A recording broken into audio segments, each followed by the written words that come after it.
all coming for me. The town folk in the bars, they all love the sound of whiskey legs and money bags just rolling on the ground. They've got love you till they hate you, the story's all the same. And sometimes you just wanna go where no one knows your name. How long can it take to go insane? It's the old in and out.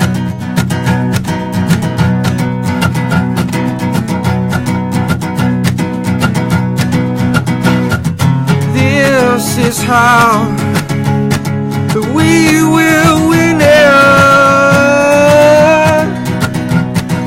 Take the town in just 2 minutes. Well, can't you see that I ain't running? And it won't be long till they are coming for me. They are coming for me. They are coming for me. Well, they are coming.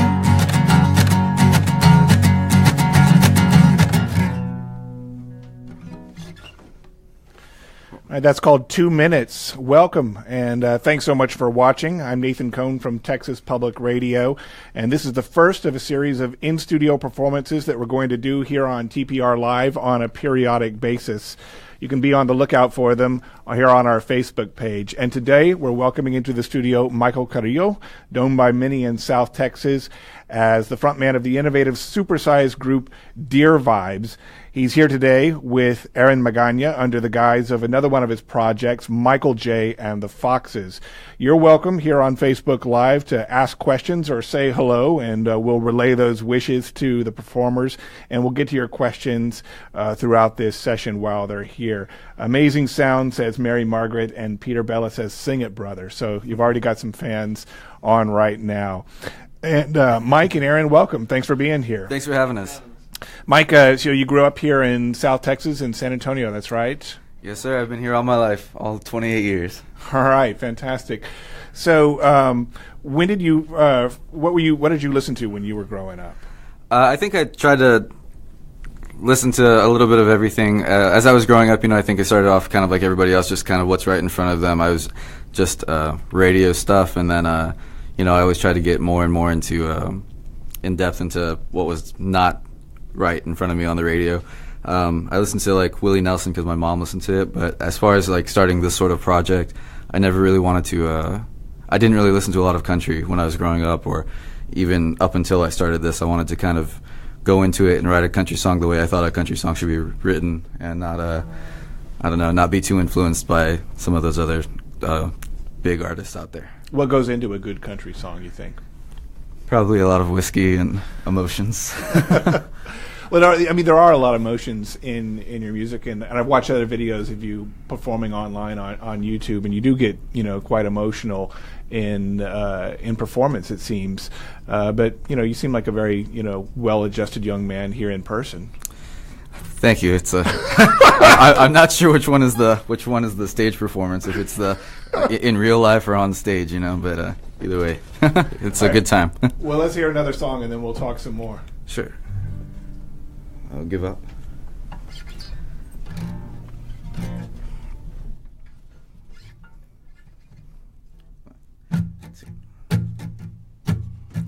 Well, I don't wanna give up, and I don't wanna stop.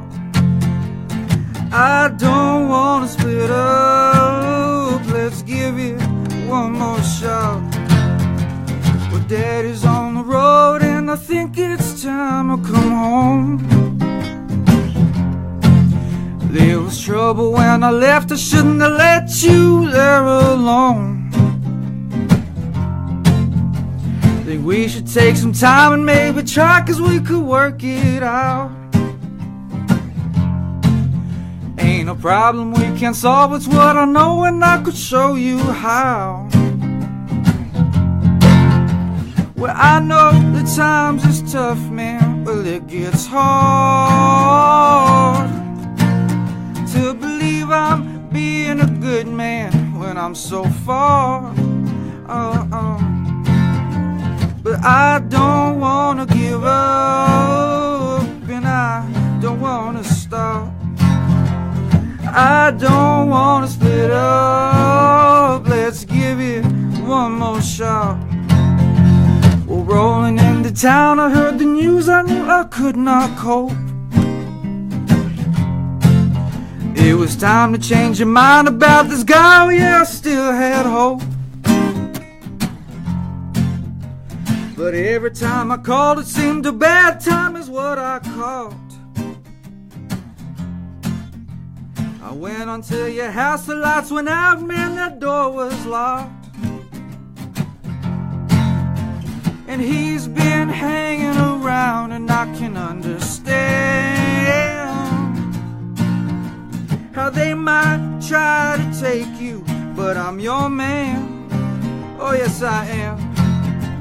And I don't wanna give up, and I don't wanna stop. I don't wanna split up. Let's give it one more shot. I swear I wasn't running, I just had some work to do. But now I've turned the van around and I'm coming home to you. So please be home. Oh, please be home. 'Cause I don't wanna give up, and I don't wanna stop. I don't wanna split up. Let's give it one more shot. Yeah, I don't wanna give up. I don't wanna stop. I don't wanna split up. Let's give it one more shot. Let's give it one more shot. Let's give it one more shot.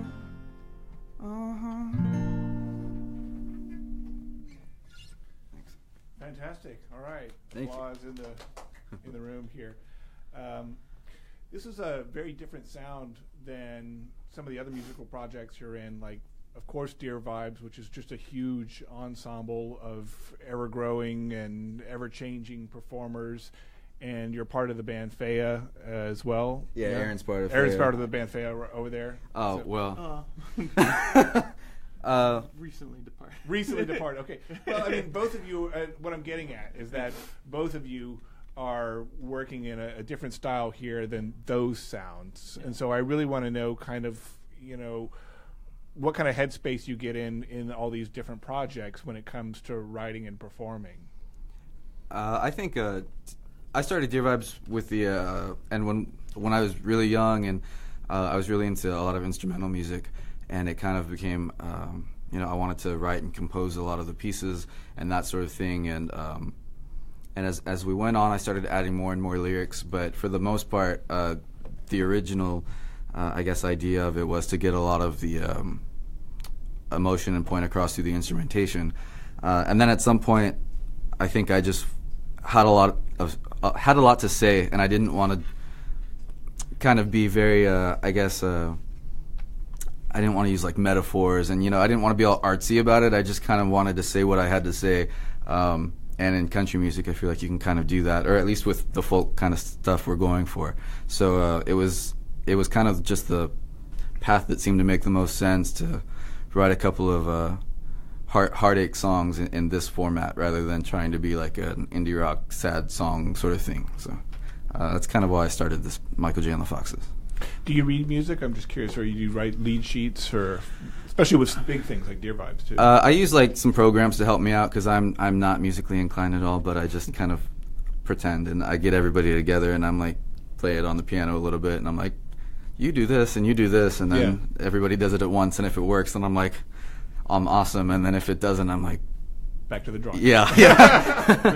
Aaron, so this is like Faya is like a really loud, hard sound to it. So this is different, in that too. Definitely. I mean, so describe the the feeling of performance.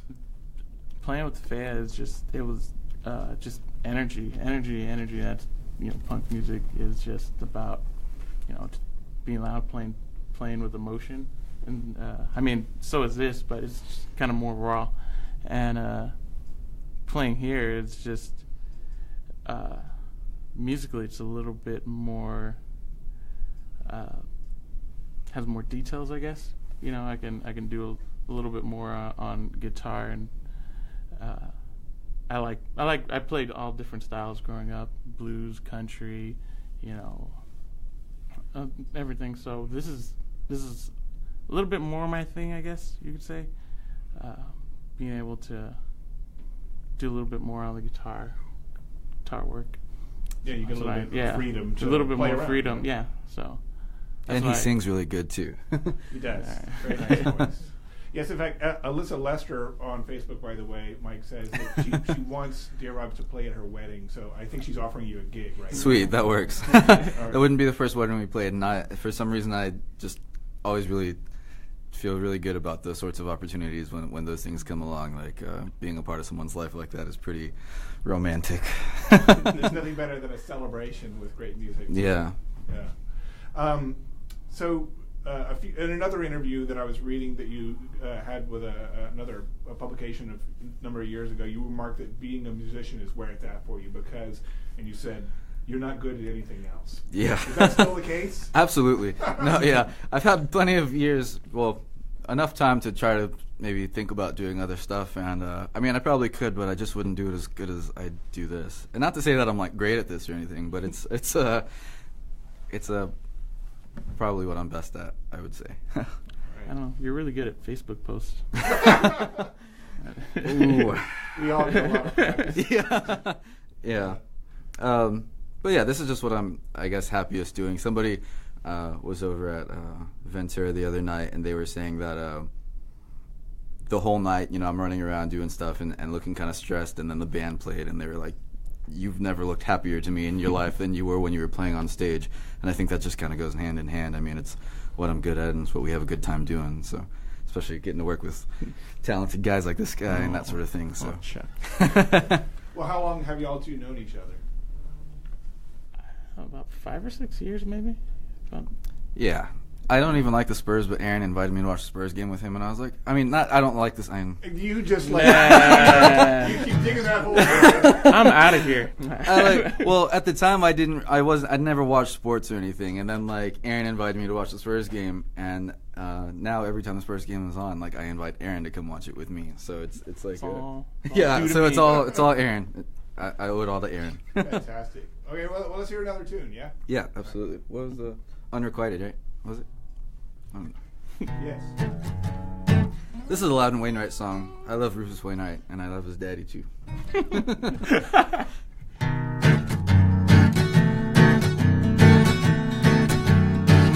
Oh, when I die, and it won't take long, hey, you're gonna be sorry that you're treating me wrong. Yeah, you're gonna be sorry that you're treating me bad. And hey, if there's an afterlife I'll gloat, yeah, I'll be glad. It might be a plane crash or some sort of OD. There's gonna be a photograph with my obituary. You're gonna see it and you'll cry loud. You're gonna wanna wear black. Hey, I'll be dead, but you can bet your life I'm gonna get you back. Well, I am tired of being left up on your shelf. I might not wait around. I might kill myself. Not only would you miss me, but you'd feel guilty too. Hey, I'd be dead, but it'd be too late. The joke would be on you.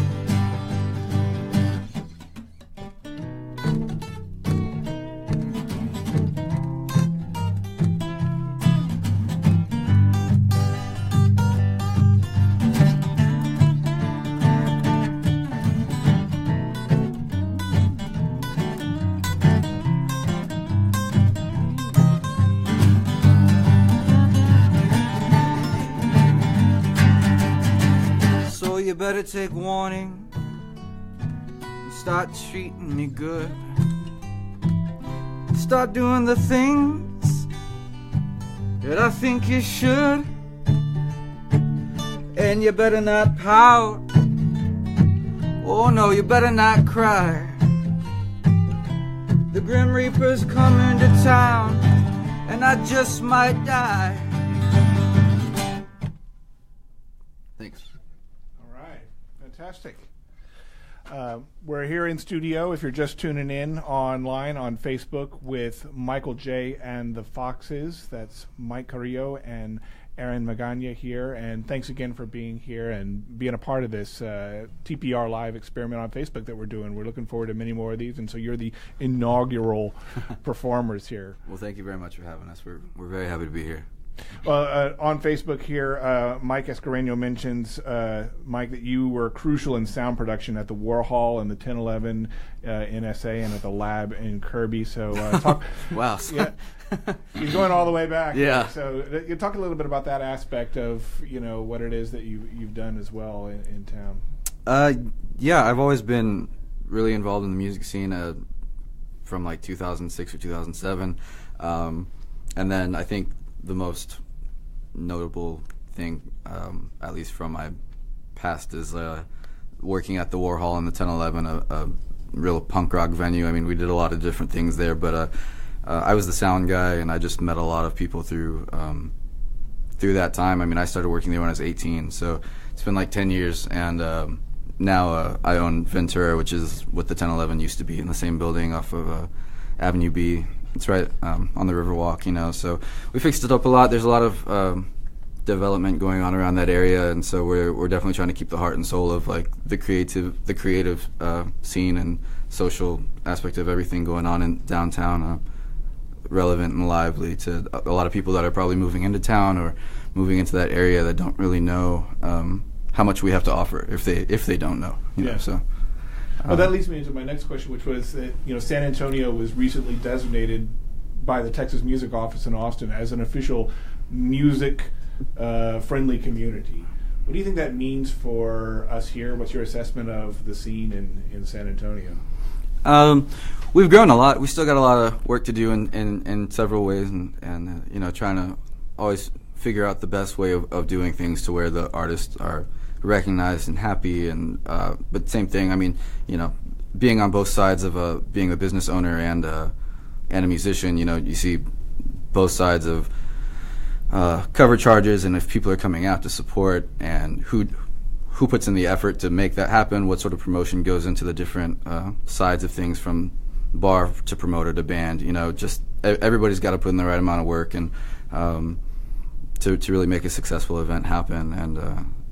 And there's a lot of people working really hard right now, and a lot of people that have worked hard for a lot of good years that have helped create and get us to where we are right now. Hopefully, as things continue to develop downtown and change, like, we'll all still be doing it and get more people involved and kind of be the change we want to see in the right direction, I guess. Because, there's... With new people, there's always different challenges that'll come up and stuff, but hopefully we're all still doing it the right way as things go on. What do you think is the biggest catalyst that'll help?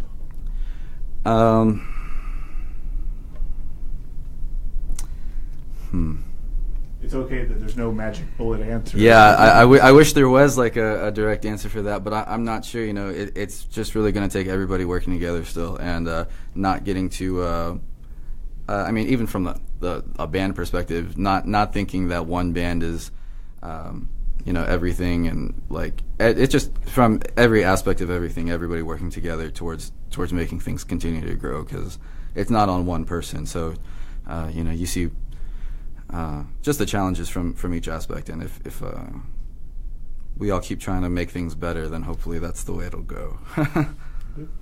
Well, you got a gig coming up with YOSA, the Youth Orchestras of San Antonio. They're going to be at the Tobin Center on March 12th for another one of their very successful album live concerts. They've done Purple Rain in the past. They've done OK Computer. They've done Abbey Road, and now they're going to be doing Hotel California. Right. So that's got to be exciting. Yeah, that's really exciting. The conductor, Troy Peters, he's an amazing guy. Somebody that's really just has gone out of his way to involve the music scene in that sort of from the Yosa and kind of Tobin, I guess, people that are interested and connected in those ways to those sorts of scenes as well, because not everybody in the music scene would go to the Tobin to see Yosa, and now there's like kind of a bridge that's connected that gap of who's interested and involved in certain different things, and it's kind of opened this doorway to letting people like realize they can collaborate together in different ways and stuff, and it's a huge opportunity for the bands, and I think it works well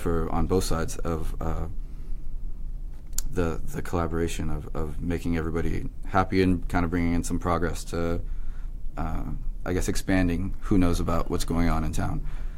Yeah, because I know you've had Yosa musicians as part of Dear Vibes before too. Yeah, so Dear Vibes performed at the Beatles Abbey Road live show when Yosa did it, and then I guess even before that, Dear Vibes released our album with Yosa.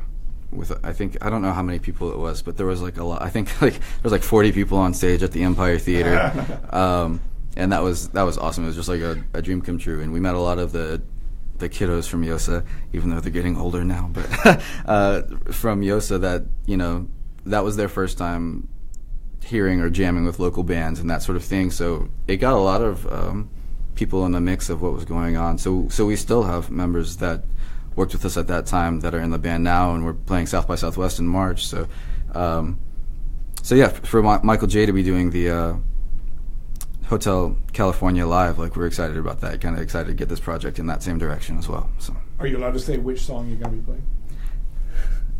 Yes, we're doing Try and Love Again. Oh, great! Yeah, yeah. So we're excited about that one. I think it's one of the cool ones on the album. So, all right. Well, I hope you have fun with that. Let's hear another tune here. Yeah. Sure.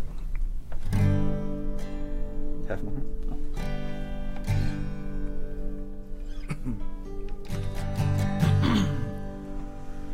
You can take half of my heart, 'cause that's all I got.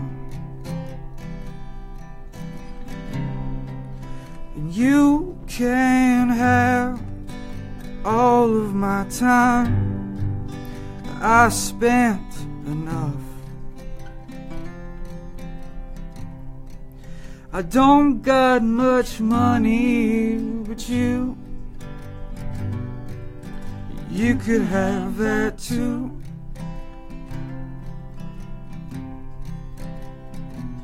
But this drink tonight is mine if I don't have you.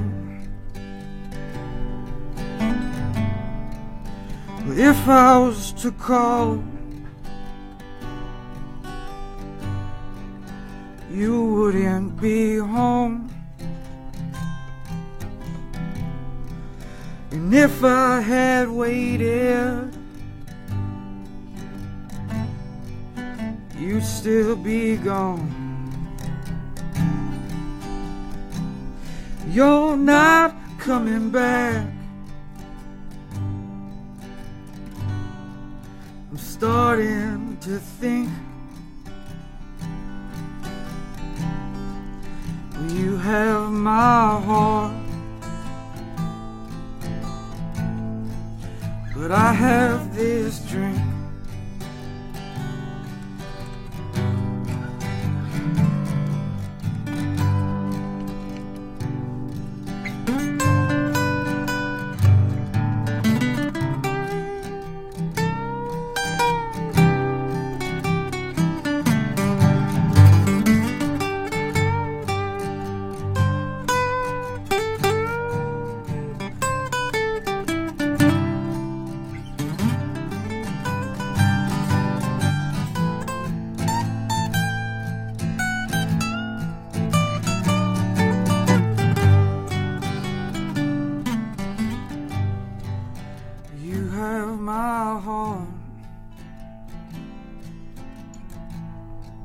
But I have this drink.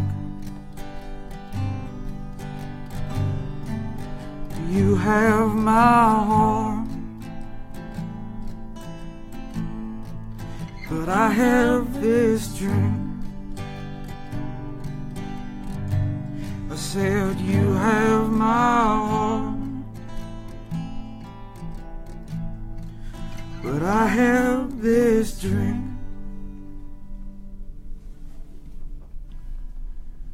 All right, you're in studio here on TPR Live with Michael J. and the Foxes. You can find them at michaeljandthefoxes.bandcamp.com and on Facebook at Michael J. and the Foxes as well. And so I must ask about the name Sure. Michael J. and the Foxes. So what made you decide to name yourself after the iconic Michael J. Fox? Well, my middle name starts with a J, so one time we were on the road and my friend Devin was just we were coming up with the most, I guess, punny names that we could, and I don't even remember the rest of the things that were said, but when he said Michael J. and the Foxes, I was just like, that's too good, I have to use it. And I mean, it kind of works with like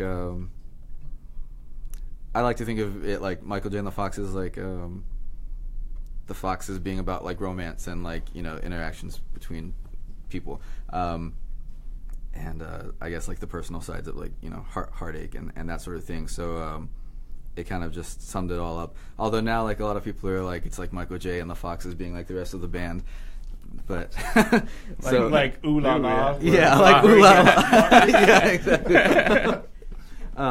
But yeah, once it happened, it was just kind of like too late to go back, I feel. And I mean, I like it. I don't know. All right, so a series of questions then for you about Michael J. Fox projects. Sure.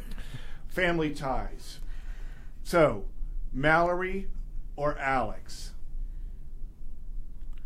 Man, I don't. You must choose. Alex? We'll go with that. It makes sense. Okay, Back to the Future. Doc Brown or Marty McFly? Oh, man. That's a hard one. That's the real hard one. I kind of want to say Doc Brown. I think Doc Brown, Yeah. too. Marty gets himself into all the trouble. And Doc Brown is just like, don't do it. And Marty's like, I'm going to. Then he ends up with a train. Oh, yeah, true. Yeah. Yeah, that's true. We Yeah. go back to Old West. Yeah. Finally, Spin City. Was Heather Locklear a good or bad addition to the program? I did watch Sin City. I watched Spin City a was- lot, too. I mean, I didn't mind Heather Locklear. Who does? Who Who doesn't? doesn't? Yeah. Yeah. But Back to the Future is just genius. It is. I got to admit. It's a perfect movie. It's a perfect movie.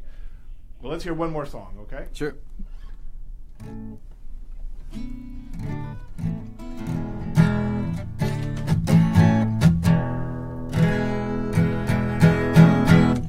Sorry.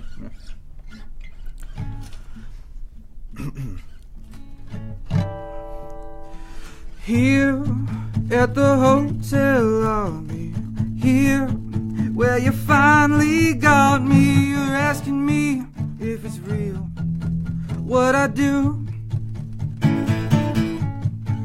Is there more than just your sad songs? Is it hard to see what you've got? And I replied, how I feel with some truth. I said, that's fine if that's what you're thinking, but if there's more to life than drinking, I wouldn't be wasting my time, guitar in hand, crying out. I'd have to be out of my mind to think I got this all figured out. And if the day ever comes that this town is burned to hell, I'd be sipping on my whiskey. Yeah, if I cared, you just couldn't tell. And if that day ever comes, I'll probably just take the stairs, and you can take your time showing up. 'Cause I meet you here at the hotel lobby, or here where you finally got me. You're asking me about love. in this town. Well, if you know John, then you probably know Jimmy. And if you know Kat, then you probably know Kimmy. And if you know Jack, then you probably know Jill. If you know Kate, then you probably know Will. But oh, my ex, she says she keeps it safely locked inside. So I know she gives it up to every other guy. Oh, it's such a shame to see the things we do despite. But I stopped counting long ago just who the hell was right. 'Cause if there's more to life than touching, I suggest we all should start running. 'Cause this town, it will be nothing in the end. But there's a bar at the hotel lobby, and we're broken up by the sin and heartache. And anyways, our better halves ain't around. So here in this hotel bedroom, here where I finally got you, oh tell me, do you like what you found? 'Cause this town, it just ain't learning.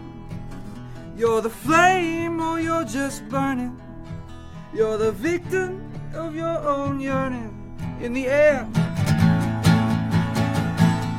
And I can't be wasting my time falling in and falling out.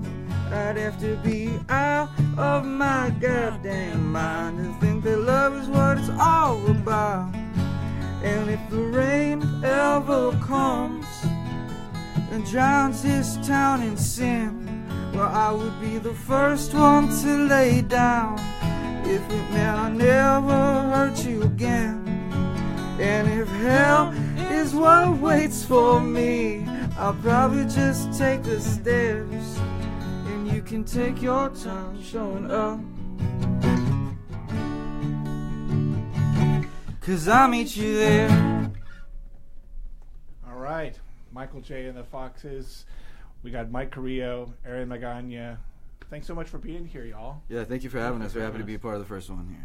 Okay. And again, where can people find you online and in the future? You can find us on Facebook, just .com/Michael J and the Foxes spelled out, and then same thing with Bandcamp. I don't know how Bandcamp does it, but whatever it is, it's /Michael J and the Foxes. Yeah. And then our next gig is March 12th at the Tobin Center with Yosa for the Hotel California Live album show, so it should be cool. Well, fantastic. Thanks again for being here, and good luck to you. Thank you very much. Thanks for having us. Good.